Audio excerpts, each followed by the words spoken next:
और जिन्होंने सत्ता के समर्थन में अपराध किए हैं। गोधरा में जिन लोगों ने एक गर्भवती महिला का बलात्कार किया, उनके बच्चों की हत्या कर दी, उसका पूरा परिवार खत्म कर दिया, उनको आजादी मिलेगी। लेकिन उनको आजादी नहीं मिलेगी जो न्याय की बात करते हैं। नमस्कार, मेरा नाम है धारण, स्वागत है आपका नेशनल दस्तक पर। अमेरिका की एक संस्थान है US commission for international religious freedom.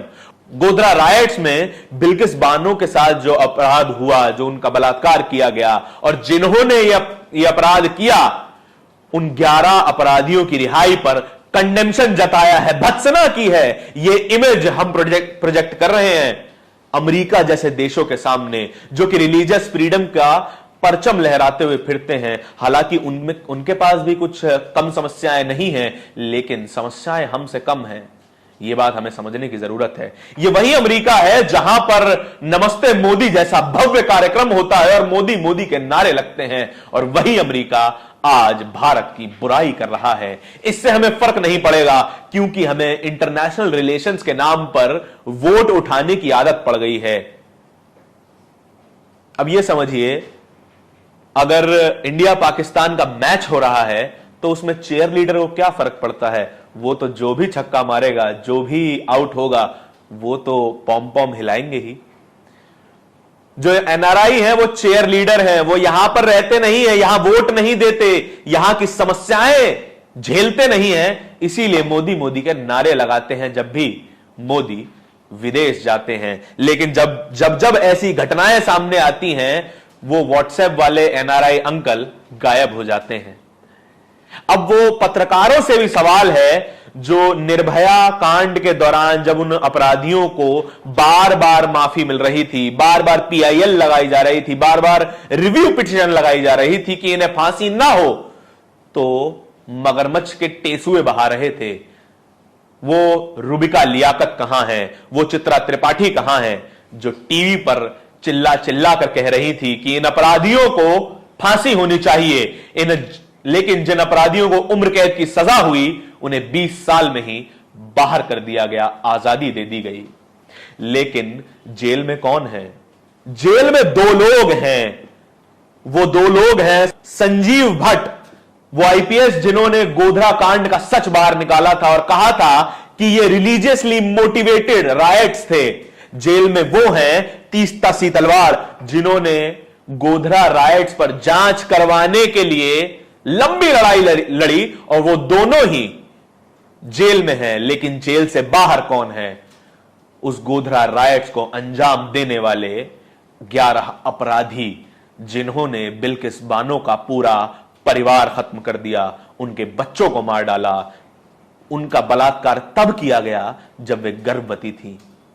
ऐसे लोगों को इंसान कहना तो दूर, हैवान कहना भी शायद हैवानों की बेइज्जती होगी। ये लोग हैवान तक नहीं कहलाए जा सकते। आपको इन बातों को समझना पड़ेगा।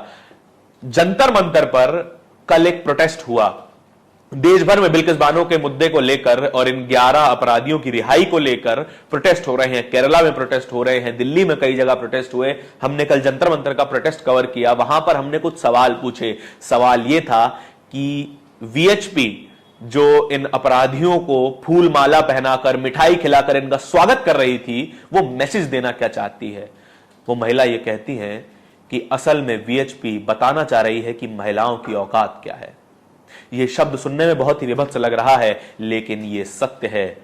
मनुस्मृति में महिलाओं को पुरुषों की पैरों की जूती लिखा गया है। मेरा भरोसा नहीं करते तो पढ़ लीजिए, समझ में आ जाएगा। और ना समझ में आए तो पढ़ते रहिए और जपते रहिए हर हर मोदी, क्योंकि मोदी जी लाल किले से महिला सम्मान की बात तो करेंगे, लेकिन ठीक 8 घंटे बाद उन 11 अपराधियों को जो माला पहनाई गई, उस तस्वीर को नजरअंदाज कर देंगे।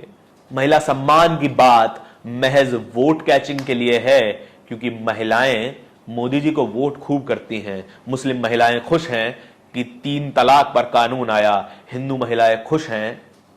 खैर, हिंदू महिलाओं के लिए उन्होंने कुछ खास किया नहीं है। हिंदू महिलाएं और सवर्ण महिलाएं आज जितनी भी सशक्त हैं, वो एक महिला के कारण ही हैं। उस महिला का नाम है सावित्रीबाई फुले, जिन्होंने पहला महिलाओं का स्कूल खोला। हमारे editor in chief Shambhu Kumar Singh ये बताते हैं कि जब सावित्रीबाई फुले स्कूल में पढ़ाने जाती थी तो 2 साड़ियां लेके जाती थी अपने बस्ते में, एक वो पहने रहती थी और एक उनके बस्ते में रखी रहती थी, क्योंकि जब भी वो स्कूल जाती थी पढ़ाने तो लोग उन पर कचरा फेंक देते थे कि वे महिलाओं को, बच्चियों को पढ़ाने जा रही हैं।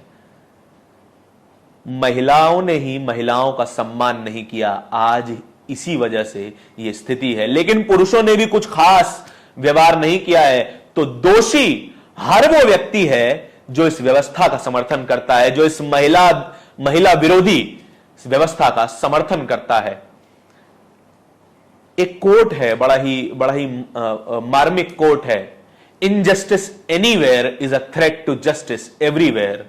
अन्याय कहीं भी हो वो न्याय के लिए खतरा है, चाहे कहीं भी हो।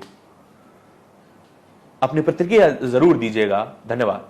नेशनल दस्तक की आपसे गुजारिश है कि अगर इसको बचाना चाहते हैं तो नेशनल दस्तक को सब्सक्राइब करने के लिए रेड कलर के सब्सक्राइब बटन को दबाएं, फिर बेल आइकन की घंटी दबाएं।